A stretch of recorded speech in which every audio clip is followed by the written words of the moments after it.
पंजाब के मुख्यमंत्री भगवंत मान जी को स्टेज पे इनवाइट करूंगा। जोरदार तालियों से स्वागत कीजिए। बहुत बहुत धन्यवाद, बहुत बहुत शुक्रिया। सबसे पहले इंडिया गठबंधन के सभी वरिष्ठ नेताओं का, सीनियर नेतागण का मैं बहुत तहेदिल से धन्यवाद करता हूं कि आज उन्होंने अरविंद केजरीवाल जी के जेल में डालने के विरोध में यहां आके हमारा हौसला बढ़ाया। एक बार मैं तालियां चाहूंगा आपकी तरफ से भी। मैं कोई स्पीच नहीं देने वाला हूं, मैं बहुत जूनियर हूं, बहुत ही सीनियर लोग बैठे हैं, लेकिन इतना मैं कहूंगा कि लोकतंत्र खतरे में है, देश का लोकतंत्र खतरे में है। इनको ये लगता है कि ऐसे हम चला लेंगे, डंडे से चला लेंगे। ये देश किसी के बाप की जागीर नहीं है, ये 140 करोड़ लोगों का देश है। ये आजादी हमें शहीद आजम भगत सिंह, राजगुरु सुखदेव, मदन लाल ढींगरा, करतार सिंह सराबा, चंद्रशेखर आजाद जैसे हजारों योद्धाओं ने अपनी जवानी में गले में फांसी के रस्से लटका के ये आजादी हमें दी है। ये इनके किसी बाप दादे की जागीर नहीं है। क्या समझते हैं ये? इसको भी अंदर कर दो, इसको भी अंदर कर दो। जो अस्पताल बनाता उसको अंदर कर दो, जो स्कूल बनाता उसको अंदर कर दो, कांग्रेस पार्टी के खाते फ्रीज कर दो, किसी के नेता फ्रीज कर दो। ऐसे जीत लोगे? हम वो पत्ते नहीं हैं, हम वो पत्ते नहीं हैं जो शाख से टूट कर गिर जाएंगे। आंधियों को कह दो अपनी औकात में रहें। समझते क्या है ये? अरविंद केजरीवाल को अंदर कर दो, हेमंत सोरेन को अंदर कर दो, इसके घर ईडी भेज दो, इसके घर इसकी एमपीशिप कैंसिल कर दो, इसका घर छीन लो। अरे मालिक तुम हो, इन घरों के मालिक तुम हो। इन घरों की मालिक 140 करोड़ जनता है। कोई पता नहीं किस घर में लोगों ने किसको पहुंचाना है।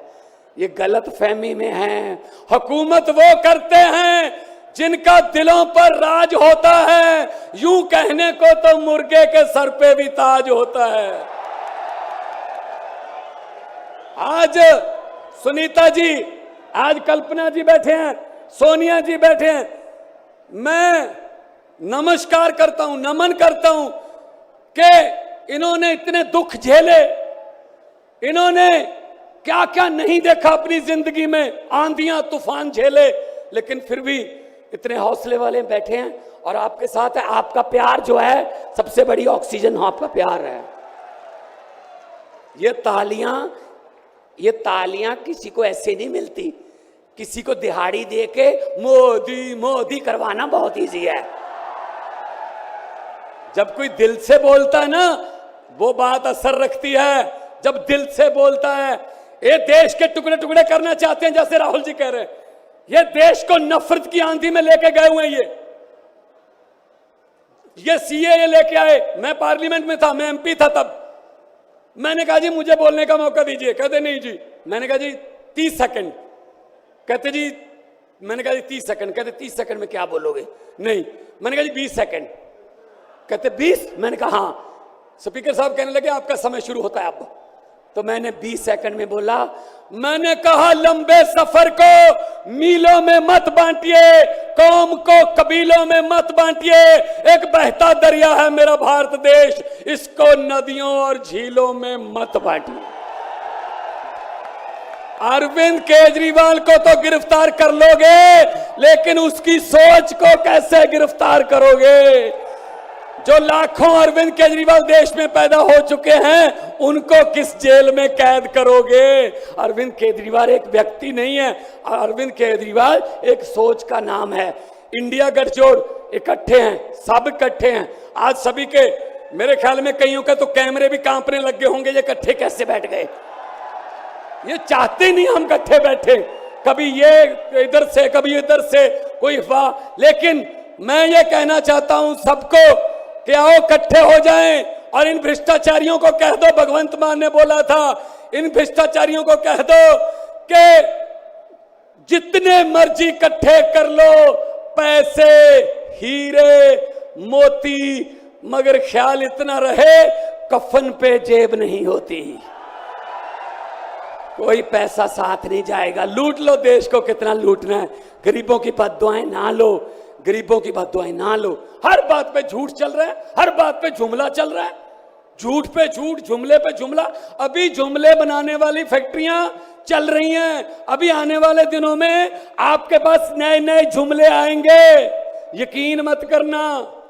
मैंने तो पार्लियामेंट में बोल दिया था, मैंने कहा जी 15 लाख की रकम लिखता हूं तो कलम रुक जाती है, 15 लाख की रकम लिखता हूं तो कलम रुक जाती है, काले धन के बारे में सोचता हूं तो स्याही सूख जाती है। हर बात ही जुमला निकली। मोदी जी अब तो ये भी शक है क्या चाय बनानी आती है? मुझे लगता चाय भी नहीं बनानी आती होगी, जिस किस्म का झूठ चल रहा है। दोनों हाथ ऊपर खड़े करके 2 नारे लगा दीजिए, इनकलाब, इनकलाब, भारत माता की, वंदे, बोले सोनिहाल। बहुत बहुत धन्यवाद, बहुत बहुत धन्यवाद। अब मैं इनवाइट करूंगा इंडियन नेशनल कांग्रेस के नेशनल प्रेसिडेंट श्री मल्लिकार्जुन खड़गे जी को कि वो अपनी बात आप लोगों के बीच में रखें। मल्लिकार्जुन खड़गे साहब